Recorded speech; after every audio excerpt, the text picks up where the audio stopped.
headed to take care of a couple of things, and I just decided I want to talk about the current news that dropped on yesterday, that they found the remains of Aniah Blanchard. Those who have been following the case know that she disappeared a month ago, around the 23rd of October. And they arrested two black males who were caught on camera following her when she went into a gas station. And the amount of blood, when they finally found her vehicle, which they used to abduct her, the amount of blood that was in the vehicle was reflective of life-threatening injury. So it did not look good, and the longer it went without finding her, the chances of her being alive dwindled away. And the worst fears were confirmed when they found the body. And I just want to talk about some things. We've got to really and truly revisit the idea and demand of a code of conduct within the black community. And some years ago, I got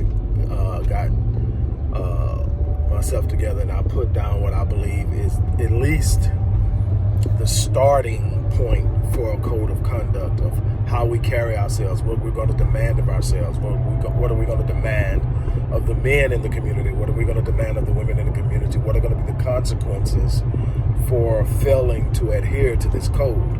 There has to be a code of conduct. There has to be a demand and a standard of behavior in the black community. There has to be something that says when black males do what these two guys did, that they will be handled long before law enforcement ever gets a chance to get to them. We've got to establish a value on our women and children that makes them off limits. We have to, as black men, do that. But as a community, we need a universal code of conduct, a standard of behavior that we will be held to.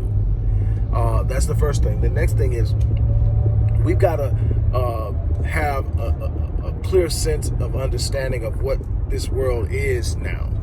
So, and I was having a conversation with Marion, I believe it was yesterday morning, and we were talking about the fact that this is not the world we grew up in, and we have to rear our children with that in mind. This young lady wasn't doing anything wrong. She wasn't participating in anything that would be considered under normal circumstances risky behavior.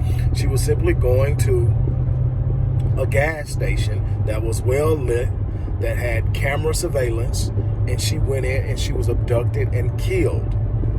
That's the world we're living in, where people are bold and brazen in the attempts on life, the attempts to kidnap, the attempts to capitalize on this newly burgeoning market for human life. And it has supplanted dope dealing as the number 2 revenue generator in the world behind arms dealing. And that is something that we have to consider. We are going to have to do a better job of protecting our children. We're going to have to do a better job of protecting our women. We're going to have to understand that life as we knew it when we were growing up no longer exists. There's a world out there that's looking to devour, and it's every man for himself.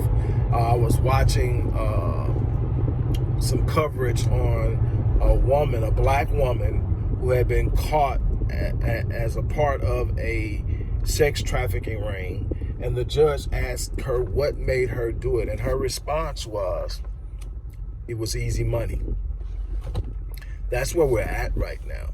This entire mindset and focus on money has trumped everything. We've lost a sense of who we are.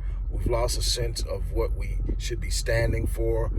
There's no value in the purity of who we are as a people. It's everybody trying to survive in their own way, and they have no problem destroying the lives of others to do it. That's got to change. And we have to be a part of the solution. We can't sit around thinking that all of a sudden this is going to get better.